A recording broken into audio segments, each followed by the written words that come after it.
Talk about how it feels to get the support from the crowd here, because that wasn't going to be the case before, but it seems like you're getting a little love from the Australian people. I love this place. You know, the people are great, so I'm hoping they will split the support from me and Fabricio, and I will get some too. Yeah. So far that was great. I know people are talking about this being your first UFC main event, but you've had main events before, so I wonder, I mean, how different is this from when you main evented in like M1? Or was that helpful for you to learn for situations like this? Yeah, of course. I was in a main event. I was on a big events before, but UFC is a completely different level. It's world-class fighters and much more attention, and that's something I like. I enjoy all this fight week and everything. Do you get nervous at all? I mean, this is a huge opportunity, a huge stage. Do you get nervous? Not yet. I'm kind of a fighter who just not get nervous, but just got this stress that motivates me. That's something that came like 24 hours before the fight, and that's something that helps me to be a better fighter. Training at Jackson's for this camp, give us an idea of what kind of the biggest takeaway from there was. What was the biggest help that they were able to offer you? Of course, there was a big experience from these guys. There are coaches who make like a few UFC champions, had the fighters in other organizations, and lots of sparring partners who just coming. They coming new, and you just mix the sparring partners.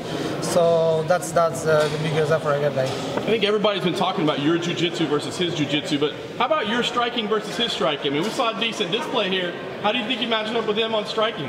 Well, I develop in all the aspects in the sport, so I feel like I can stand the striking fight with Fabricio, and I can stand the grappling fight with Fabricio. So that's what it takes to be at the main event UFC and fighting the #2 ranked fighter.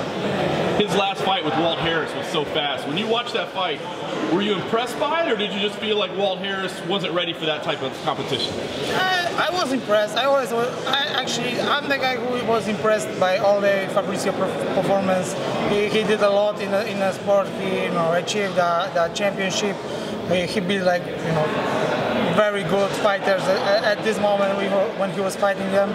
So I know there was a really short notice for Walt Harris, and he couldn't do any adjustment for the new opponent. But fight is a fight. I was impressed by Fabricio's performance. You think there's any chance Fabricio is taking you lightly? You mean like maybe not disrespect taking me? Yeah, maybe just not thinking that you're going to be the toughest challenge he's ever had. I don't think he's that kind of fighter. He wouldn't achieve that much in the sport if he approached the fight like that would be easiest. Fight is never easy fight. You spoke about what kind of opportunity this is, where if you do win decisively, that you call for that title shot. But in terms of Werdum not only being a #2 ranked guy, but where do you see him in terms of his whole career? He's been guys like Nogueira, guys like Cain Velasquez, Fatal. Where do you think he stands in that discussion of greatest heavyweight of all time? I feel like I'm fighting one of the best guy in the sport. So actually, I'm already feel like I'm at a really top level. I always say that fighting Fabricio, it's something amazing and big thing for me. He's one of the more statesmen of the heavyweights. Do you think there's any chance that if you do get a great win this weekend, maybe you retire the man and you can sort of have that in your back pocket? You mean like he will retire like after? If you beat him so badly that he retires?